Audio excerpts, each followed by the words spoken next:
It's always good to come back from a bad loss and play one of the worst teams in the league to regain that confidence right back. The Bulls were pretty sloppy to start this game, not the best first quarter at all, and even though they regained their momentum in the second, they had some pretty bad mental lapses, especially on defense, that kind of left you scratching your head. But I don't know about you guys. I called it out in the live chat that the Bulls were going to come out on fire in the third quarter and shut this team down because, let's be honest, anything less than a blowout against the Pistons, who were without their best player in Jeremy Grant, would be inexcusable, especially being at home.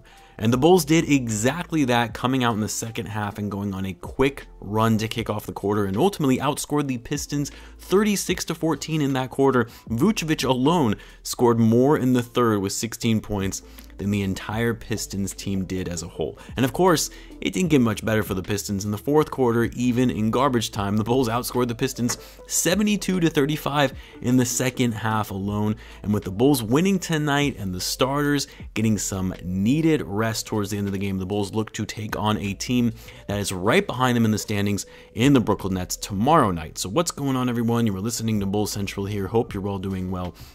Now, I'll admit, there isn't a ton really to say about this game because, again, this is a game, without question, the Bulls should have won. But what I'll say is this. You know, the Bulls could have come out and sulked a bit after losing to the Mavs, or come out looking overconfident playing the worst team in the league, try to get cute, mess around, and let the Pistons get the best of them.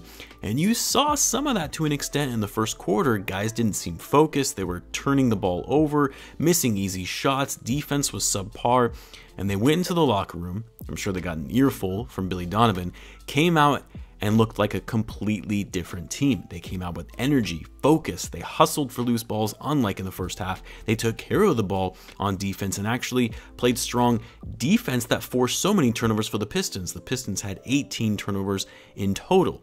The Bulls moved the ball much better in the second half, yet again, the Bulls finished with 30 or more assists as a team. They remain undefeated when they do so. It's why this team is so much more successful when they're moving the ball around, keeping up the pace and getting everyone involved rather than isolation plays.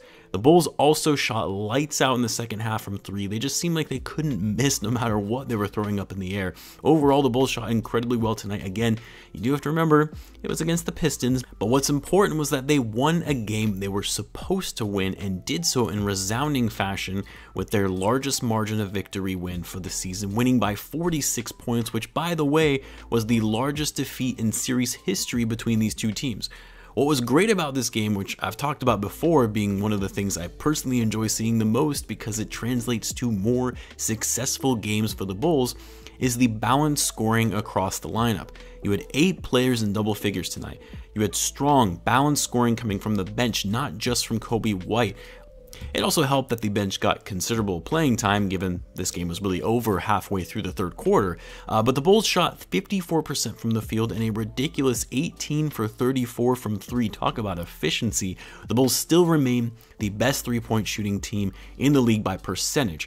And get this, Zach Lavine, only had 10 points tonight, and the Bulls still won by 46. That would have never happened last season because you didn't have the luxury of other guys stepping up in big ways. Lavine did a lot of other things on the court, though. Like, you would think Lavine putting up only 10 points would be a bad game for him. And sure, it wasn't one of his best games. He shot 3 for 10 from the field, but he did have 9 rebounds and 7 assists. Dude was flirting with a triple-double and only had 1 turnover tonight. Speaking of flirting with a triple-double, I'm sure DeRozan would have been able to get one for himself had he actually played more than just the first 3 quarters. He scored 20 points to go along with 12 rebounds and 7 assists, and on 8 for 13 shooting, all in just 3 quarters of play. The guy just continues to impress with his overall level of efficiency, making even more of a case on the season for being an MVP candidate. He was also plus 27 on the night, but then again, everyone had insane box plus minuses tonight when you win by 46 points. Then how about Vucevic? Dude was sluggish to start off the game, was making some bad plays, turning the ball over, missing shots at the rim. You had guys in the live chat heated Vucevic. Even myself, I was getting pissed with his level of play because I've said it since the beginning of the season.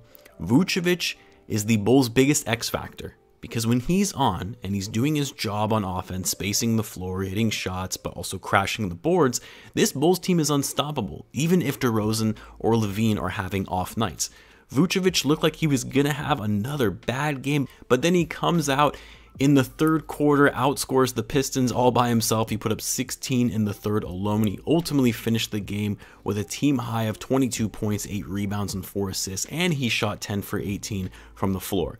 And we also got a great game from Lonzo. I mean, I say this, but really every player had a great game tonight. That's the beauty of a 46-point win. You're not going to get that kind of win unless every player is feeling it. But Lonzo actually had a team high plus 39 on the night. I think part of that was because he also started the fourth quarter of play while the remaining starters did not.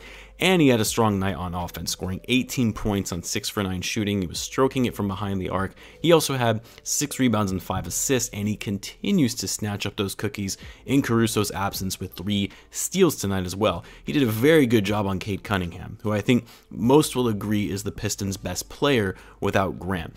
Cade was only able to tally 8 points tonight on 3 for 11 shooting.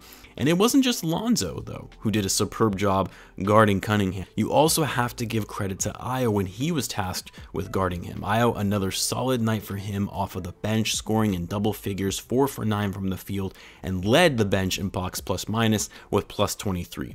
Coby White continues to show his aggression and not just settling for outside shots, but his quickness in getting to the rim. Dude is just playing with so much confidence right now. He finished the game with 13 points. And then how about Troy Brown Jr.? The guy put up a career high in steals. He had 6 steals tonight. The Bulls had 13 steals in total as a team, which is another season high for them. Troy Brown Jr., who had somewhat been forgotten, was even left out of the rotation at times, but has since started coming back and playing well once guys were going into the protocol. He finished the game with 7 points, 7 rebounds, 5 assists, and 6 steals. Didn't expect to see that kind of stat line from Troy Brown Jr.